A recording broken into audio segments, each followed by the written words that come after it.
Hello friends, मैं आपका guide Akhilesh Kumar Tripathi IN academy पर स्वागत करता हूं। फ्रेंड्स, आज हम लोग पढ़ने वाले हैं 1909 के अधिनियम को। आज हम लोग पढ़ेंगे 1909 का अधिनियम। फ्रेंड्स, हम लोग भारतीय संविधान की हिस्टोरिकल बैकग्राउंड की सीरीज को आगे बढ़ा रहे हैं और अब तक हम लोग लगभग 7 वीडियो कवर कर चुके हैं जो आपके हिस्टोरिकल बैकग्राउंड से संबंधित है। और फ्रेंड्स, इस सीरीज में अभी तक हम लोग 1773 से शुरुआत किए थे और यहाँ से लेकर 1861 के भारतीय परिषद अधिनियम एवं 1892 के भारतीय परिषद अधिनियम के समेत हम लोग यहाँ के सभी वीडियो कवर कर चुके हैं। आप लोग इसी YouTube चैनल की प्लेलिस्ट में जाके ये सभी वीडियो आप लोग देख सकते हो। आज हम लोग पढ़ेंगे 1909 का भारतीय परिषद अधिनियम और इस भारतीय परिषद अधिनियम को बनाने में जो बैकग्राउंड रहा है उस बैकग्राउंड को संपूर्ण रूप से हम लोग आज कवर करने वाले हैं। तो फ्रेंड्स, बने रहिएगा वीडियो के लास्ट तक, ओके। और जैसे हम लोग देखेंगे फ्रेंड्स कि हम लोगों ने पढ़ा था कि क्या कारण था कि 1858 का अधिनियम पारित करना पड़ा, क्योंकि इसके जस्ट पहले एक अधिनियम आया था जिसे हम लोग बोलते हैं 1853 का चार्टर अधिनियम। तो 1853 का चार्टर अधिनियम आया, जस्ट 5 साल बाद 1858 का अधिनियम आया। ऐसी क्या मजबूरी हो गई थी ब्रिटिश सरकार की कि ब्रिटिश सरकार को मात्र 5 वर्षों में ही एक अधिनियम पारित करना पड़ गया था जिसे हम लोग जानते हैं 1858 को। तो कहीं ना कहीं 1853 में कोई ना कोई कमी रह गई होगी, उस कमी को पूरे करने के उद्देश्य से ही 1858 का अधिनियम आया था। और जो 1858 का अधिनियम पारित करने का सबसे बड़ा इशू था, सबसे बड़ा मुद्दा था, वो था 1857 का रेवोल्यूशन, 1857 की क्रांति।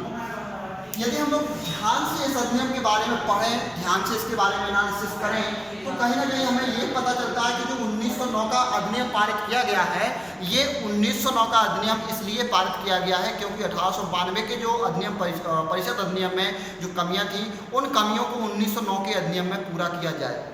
ओके, तो आज हम लोग यही सब चीज़ें देख रहे हैं। 1909 के अधिनियम में हम लोग देखेंगे कि जो वायसराय थे, मुख्य रूप से भूमिका लाने वाले, 1909 के अधिनियम को पारित कराने तक ले जाने वाले जो वायसराय थे भारत में, वो थे Lord Curzon. Okay, Lord Curzon,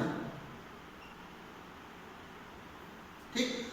इन्होंने क्या किया था, जब 1892 का परिषद अधिनियम समाप्त हुआ और 1892 का अधिनियम बनके तैयार हुआ, तो उसके कुछ वर्ष पश्चात भारत में लॉर्ड कर्जन की एंट्री होती है। और लॉर्ड कर्जन जब भारत में आएंगे तो उन्होंने कोई भी ऐसा काम, देखिए भारतीय इतिहास को यदि हम पढ़ते हैं, मॉडर्न हिस्ट्री को यदि हम लोग पढ़ते हैं, तो 2 व्यक्तियों का आप नाम समझ लीजिए। एक तो मिल जाएंगे आपको लॉर्ड कर्जन और दूसरे मिल जाएंगे विंस्टन चर्चिल। ये कभी सुनना भी पसंद नहीं करते थे कि इनके द्वारा भारतीयों का भला हो गया। यानी हम लोग देखें तो भारतीय इतिहास की दृष्टि से लॉर्ड कर्जन और विंस्टन चर्चिल जो प्रधानमंत्री थे देश की आज़ादी के समय, वो एक ऐसे व्यक्ति थे जो भारत के बारे में बिल्कुल भी सुनना पसंद नहीं करते थे कि उनके द्वारा भला हो गया है, उनके द्वारा भला हो गया है। तो यहाँ पर हम लोग देखेंगे कि लॉर्ड कर्जन जब तक भारत में रहेंगे, इनके द्वारा कोई भला तो होने वाला नहीं है। ये कहीं ना कहीं हमारे भारत को नीचे ले जाने का ही कार्य करेंगे। हमारे भारत में विकास का ग्राफ इनके शासनकाल में बढ़ेगा नहीं, बल्कि क्या होगा, घटेगा। तो ये जो समस्त जानकारी है, चाहे वो लॉर्ड कर्जन की हो, चाहे वो डफरिन की हो, वो हम लोग मॉडर्न हिस्ट्री में समझेंगे। यहाँ केवल हम लोग वही चीज़ों का अध्ययन करेंगे जो 1909 के अधिनियम से रिलेटेड है, जो अपने हिस्टोरिकल बैकग्राउंड से रिलेटेड है। ओके, केवल हम लोग वही चीज़ों का यहाँ पर अध्ययन करने वाले हैं। तो यहाँ पर हम लोग देखेंगे कि जब लॉर्ड कर्जन भारत में एंट्री करेंगे, लॉर्ड कर्जन भारत में आएंगे, तो सबसे पहले 1899 में एक अधिनियम पारित करते हैं। देखिए किस तरीके से हम 1909 तक पहुँच रहे हैं। 1899 में एक अधिनियम आएगा जो कहीं ना कहीं भारतीयों को असंतोष जाहिर कराएगा। ओके, भारतीयों में असंतोष की भावना आएगी और इस अधिनियम में जो था वो था म्युनिसिपल कारपोरेशन एक्ट, कारपोरेशन अधिनियम आया गया 1899 में। और इस अधिनियम में जो कारपोरेशन हुआ करता था कलकत्ता में, उसमें भारतीयों की संख्या को सीमित कर दिया गया। अभी तक इसमें क्या हुआ करते थे, भारतीय अपनी योग्यता अनुसार यहाँ पर जा सकते थे, भारतीय अपनी योग्यता अनुसार यहाँ पर पद प्राप्त कर सकते थे। लेकिन इस अधिनियम के पश्चात भारतीयों की संख्या को यहाँ पर सीमित कर दिया गया। अब भारतीय इस कारपोरेशन में सीमित संख्या में ही रहेंगे, तो कहीं ना कहीं यहाँ पर भी भारतीयों में संतोष की भावना आई होगी। इसके बाद हम लोग देखें जो विश्वविद्यालय हुआ करते थे, यूनिवर्सिटीज हुआ करती थी, तो 1904 में एक अधिनियम विश्वविद्यालयों के लिए लाया गया और उस अधिनियम में जैसे हम लोग पढ़ते हैं विश्वविद्यालय अधिनियम, हो सकता है फ्रेंड्स ये जो अधिनियम हम लोग पढ़ रहे हैं ये अधिनियम आपको कुछ इस प्रकार के प्रश्न मिल जाए कि एक साइड आपको ये सभी ऐसे दिए जाएंगे, ये साइड आपको दिए जाएंगे किससे संबंधित है, कर्जन से संबंधित है, डिफरेंस से संबंधित है। तो इस प्रकार से भी क्वेश्चन पूछे जा सकते हैं। तो आप लोग इन अधिनियम को याद रखिएगा कि म्युनिसिपल कॉर्पोरेशन अधिनियम 1899 कर्जन से संबंधित है, 1904 का विश्वविद्यालय अधिनियम लॉर्ड कर्जन से संबंधित है। इस प्रकार से सभी प्रश्न आपके एग्जाम के दृष्टिकोण से देखा जाए तो बहुत ही इंपॉर्टेंट है। ओके, और अधिक जैसे आपको और इतने बार नहीं रुकना है और आगे बढ़ना है और अच्छे से पढ़ना है, तो आप जब हमारी मॉडर्न हिस्ट्री की क्लास स्टार्ट होगी तो आप सभी वीडियो क्रम बाय क्रम देखते रहिए जिससे आपको कोई भी डाउट ना रहे। 1904 के विश्वविद्यालय अधिनियम में 1904 के विश्वविद्यालय अधिनियम में इन्होंने क्या किया, जो विश्वविद्यालयों की स्वायत्तता थी, ओके, जो विश्वविद्यालयों की स्वायत्तता थी, संप्रभुता थी, सॉवरेन पावर थी, उसको भी यहाँ पर क्या किया, सीमित कर दिया। 1904 में लॉर्ड कर्जन ने जो विश्वविद्यालय अधिनियम पारित किया, इस अधिनियम में लॉर्ड कर्जन ने जो विश्वविद्यालयों की सॉवरेन पावर थी, संप्रभुता थी, स्वायत्तता थी, उसको कम कर दिया और विश्वविद्यालय के नियमों में ब्रिटिश सरकार का हस्तक्षेप अधिक कर दिया।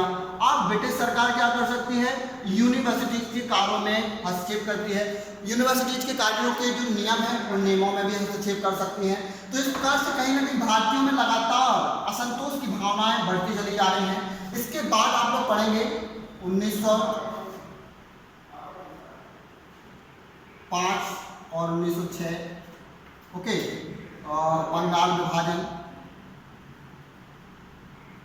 ये भी लॉर्ड कर्जन के ही शासनकाल की घटना है। ओके, तो देखिए बंगाल विभाजन भी आया, आपको पता होगा कि जो हमारा देश था, ओके, ये वाला बंगाल वाला क्षेत्र हुआ करता था, बंगाल का क्षेत्र।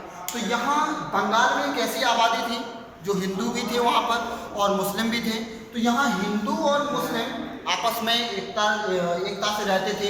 यहाँ पर राष्ट्रवाद की भावनाएं भी सभी लोगों में बराबर थी। तो कहीं ना कहीं उस राष्ट्रवाद को खत्म करने के उद्देश्य से ही लॉर्ड कर्जन के द्वारा 1905-1906 में बंगाल विभाजन का प्रस्ताव लाया गया और बंगाल विभाजन कर दिया। बंगाल विभाजन करने का उद्देश्य केवल और केवल यही था कि भारतीयों में जो राष्ट्रवाद की भावना है उस राष्ट्रवाद की भावना को किसी भी प्रकार से कम कर दिया जाए।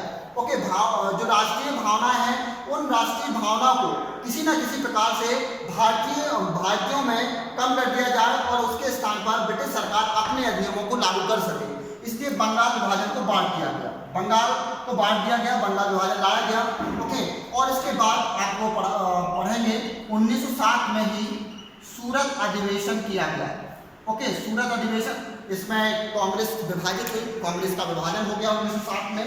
बड़ा अच्छा क्वेश्चन आता है यहाँ से, सूरत अधिवेशन में ही कांग्रेस का विभाजन हुआ था। देखिए अभी तक एक्चुअल में जो कांग्रेस की स्थापना हुई थी,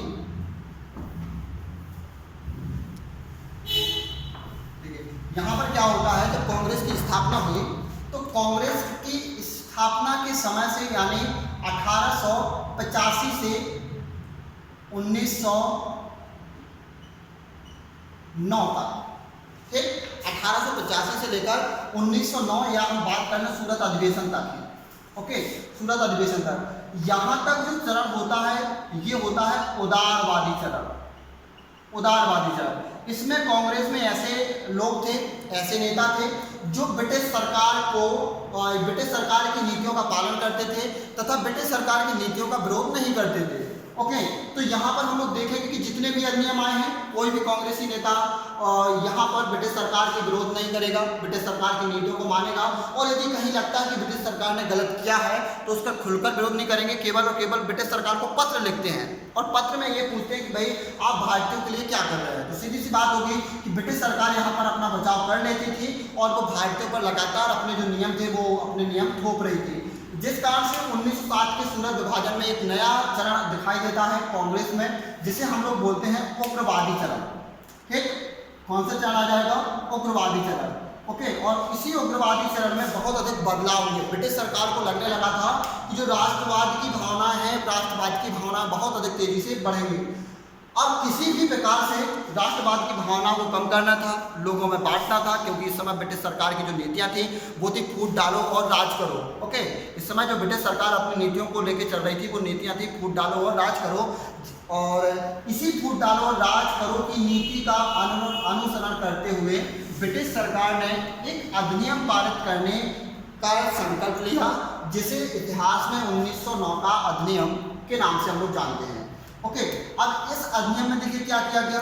इस अधिनियम की जो विशेषताएं थी वो क्या क्या थी, तो यहाँ पर हम लोग देखेंगे कि सबसे पहले इन्होंने 1909 के अधिनियम में मुसलमानों के लिए जो मुस्लिम वर्ग था उस मुस्लिम वर्ग को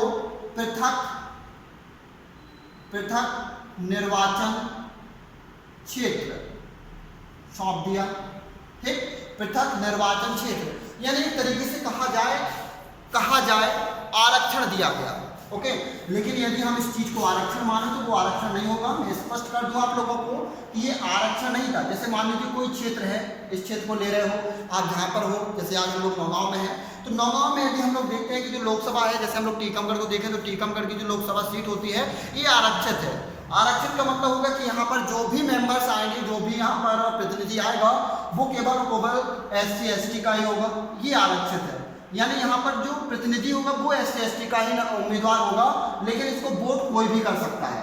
इसको वोटिंग क्या करेगा, सब कोई भी दे सकता है, चाहे वो SC हो, चाहे ST हो, चाहे OBC हो, चाहे सामान्य हो। लेकिन यहाँ पर क्या था, जब पृथक मुसलमानों के लिए 1909 में पृथक निर्वाचन क्षेत्र कर दिया, तो यहाँ पर मतलब होगा कि यहाँ पर केवल जो प्रतिनिधि होगा, जो उम्मीदवार होगा, वो उम्मीदवार भी कौन होगा, वो मुस्लिम होगा, और जो मतदाता होंगे वो भी कौन होंगे, वो भी केवल मुस्लिम होंगे। तो यहाँ पर हम लोग देखें 1909 के अधिनियम में एक तरीके से लोगों को बांटा जा रहा है, सांप्रदायिकता की जो भावना है उसको बढ़ावा दिया जा रहा है। ठीक, और यही उनका फूट डालो और राज करो की नीति का एक मुख्य उद्देश्य था, जिसमें काफ़ी अधिक सफल हो रहे थे।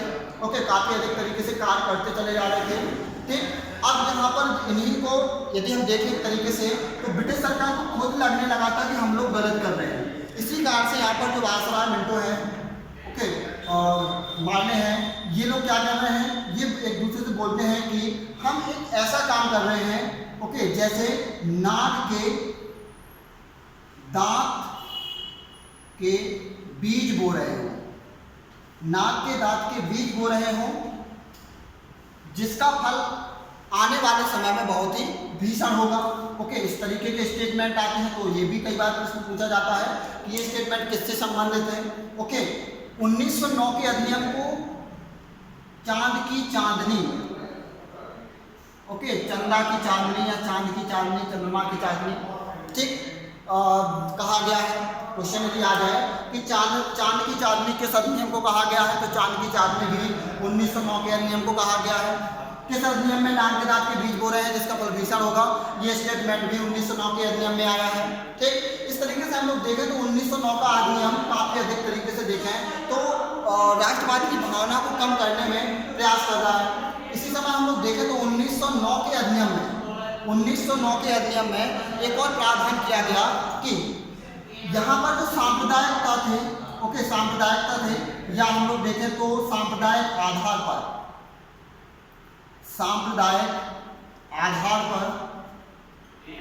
निर्वाचन क्षेत्र बनाए गए।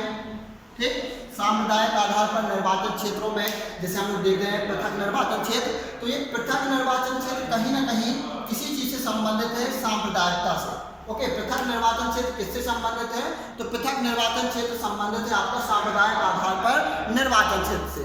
ओके, तो जो अपना 1909 का अधिनियम है, इस 1909 के अधिनियम में काफ़ी अधिक बदलाव किए गए हैं। इस अधिनियम को आप लोग दोबारा भी, यदि आपको लगता है कि कोई पॉइंट जो है वो आपको याद नहीं हो पा रहा है, तो आप वीडियो को पूरा देख लीजिएगा। और जो मेरे विद्यार्थी, जो मेरे मित्र हमारे इस चैनल पर नए हैं, वो इस चैनल को सब्सक्राइब कर लीजिए। और जो मेरे पुराने विद्यार्थी हैं, ये सभी विद्यार्थी, आप लोग अपने सभी विद्यार्थियों को इस वीडियो को शेयर कीजिए, सब्सक्राइब कीजिए। Okay, thank you friends.